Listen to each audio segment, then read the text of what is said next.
Chapitre 1. Vieille histoire. Je me rappelle d'un voyage effectué près d'Aiglun. Un village énigmatique, suspendu au flanc d'un précipice, dominant la vallée de l'Estéron et caressé par les douces lumières de la Provence-Tapie, dans l'ombre d'une vallée proche d'Aiguen, s'érige la grotte Saint-Martin.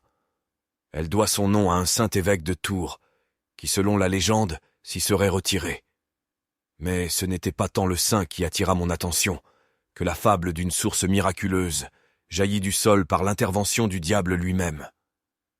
Ce dernier, trahi par le saint homme, fut piégé dans ce sanctuaire rocheux. Son unique évasion fut par le trou du diable, une échappatoire qu'il créa dans sa fuite éperdue.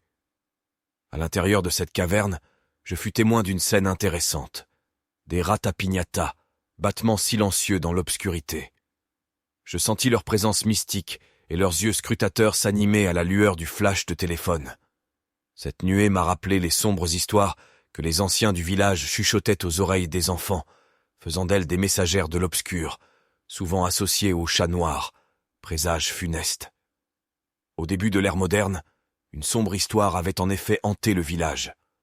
Un hameau voisin, niché dans l'ombre d'un creux de montagne, était le repère d'une confrérie étrange, constituée d'une poignée de sorcières et d'un unique sorcier.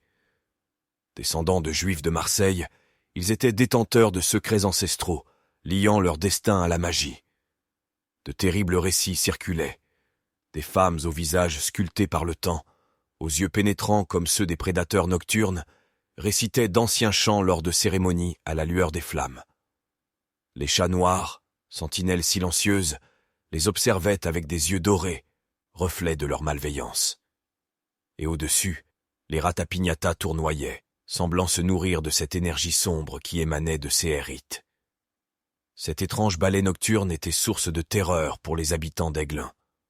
La peur s'était ancrée dans leur âme, certains voyant les sorcières comme des victimes des superstitions, tandis que d'autres les accusaient de déchaîner les forces obscures de la nature, leur reprochant d'être liées à tous les problèmes des villageois.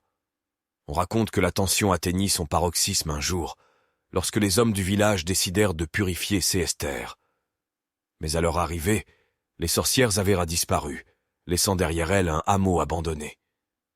Toutefois, leur présence semblait toujours flotter dans l'air, telle une mélodie lugubre qui ne s'éteindrait jamais. Le village d'Aiglun vit encore aujourd'hui sous ce poids, une mélancolie imprégnée des erreurs passées et des peurs ancestrales. Une histoire qui, au fil des générations, s'est transformée en mythe. Et moi, visiteur éphémère, j'étais témoin de cette mémoire, gravée dans la pierre et le vent. Dans ma vie, je me suis beaucoup intéressé aux coutumes et traditions provençales liées à l'ésotérisme. La Provence, une région empreinte de folklore et de mystère, a toujours été une terre fertile pour les contes et légendes. Une de ces traditions, m'ayant particulièrement marqué, est celle des mascarades. Les mascarades sont d'anciens rituels qui remontent à des temps immémoriaux. Les villageois se masquaient pour célébrer divers événements, mais aussi pour éloigner les esprits maléfiques et assurer la protection du village. Le masque, symbole de transformation et d'anonymat, permettait de transcender le quotidien, d'entrer dans un monde spirituel et de renouer avec des forces anciennes. La figure de la masca en Provence est une entité ambivalente. Elle est à la fois redoutée et respectée. Mi-sorcière, mi-fée, la masca erre la nuit, à la recherche d'âmes à tourmenter ou de bienfaits à offrir. Inspirée par les récits de sorcières et de kabbalistes, la légende de la masca semble avoir intégré divers éléments des traditions juives ésotériques. Dans le sillage de la peste noire et des persécutions des Juifs à Nice, la figure de la masca a peut-être évolué. Les Juifs, stigmatisés et méprisés, étaient souvent assimilés à des sorciers ou des êtres diaboliques. Dans la psyché collective, le Juif errant et la masca se sont peut-être confondus, donnant naissance à une entité complexe et ambiguë. Lors des mascarades, les villageois invoquaient la masca pour obtenir des faveurs ou pour éloigner le mauvais œil. Les plus audacieux cherchaient à la défier, espérant gagner en pouvoir ou en sagesse. Mais la plupart la craignaient, bénédiction à ceux qu'elle jugeait dignes. 6 actes étaient pour la communauté une façon de canaliser les énergies, de purger les peurs et d'instaurer un équilibre.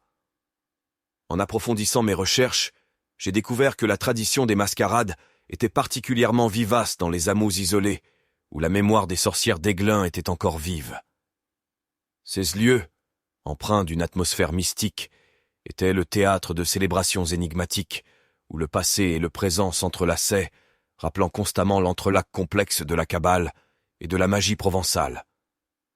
Ces cérémonies étaient plus qu'une simple distraction ou une tradition folklorique. Elles constituaient un lien avec le passé, une manière pour les habitants de se reconnecter avec leurs ancêtres, de comprendre leur histoire et de s'armer face à l'incertitude de l'avenir.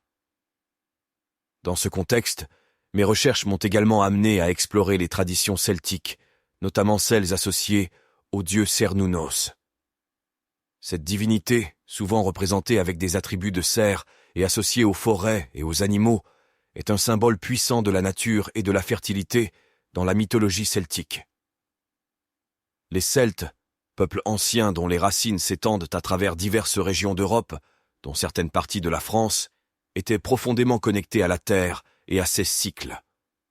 L'une des traditions les plus fascinantes liées à Cernunnos consistait en des rituels où les participants se vêtaient de peaux d'animaux, notamment de cerfs, pour célébrer les changements de saison, les cycles de la vie et de la mort, et pour honorer la divinité elle-même. Ces rituels, à la fois sauvages et mystiques, étaient l'occasion pour les participants de s'immerger dans le monde naturel, de se libérer des contraintes de leur identité humaine et de communier avec les forces primordiales de la nature. Dans ces rituels, les participants, vêtus de ces épaux, dansaient autour de feux sacrés, récitant des chants anciens et se laissant emporter par le rythme des tambours. Cette transformation temporaire, où l'humain se fondait avec l'animal, n'était pas seulement symbolique. Elle était vécue comme une expérience profonde de transcendance et de communion avec le divin. Ces rituels permettaient aux participants de se reconnecter avec la dimension sauvage et instinctive de leur propre nature, souvent négligée dans la vie quotidienne. Je me suis demandé si ces rituels celtiques, centrés sur Cernunnos, n'avaient pas influencé d'une manière ou d'une autre les mascarades provençales. La similarité des thèmes, la transformation, l'interaction avec le surnaturel, le vêtement de peau d'animaux, est frappante. De plus, la Provence, avec sa riche histoire et ses diverses influences culturelles, était un carrefour où les traditions celtiques, romaines, grecques et bien d'autres se sont rencontrées et ont fusionné de diverses manières. En effet, il n'est pas difficile d'imaginer que ces rituels dédiés à Cernunnos, importés par les tribus celtes lors de leur migration à travers l'Europe, aient pu laisser une empreinte durable sur les traditions locales, se mêlant et s'adaptant au gré des siècles pour donner naissance aux mascarades que nous connaissons aujourd'hui en Provence.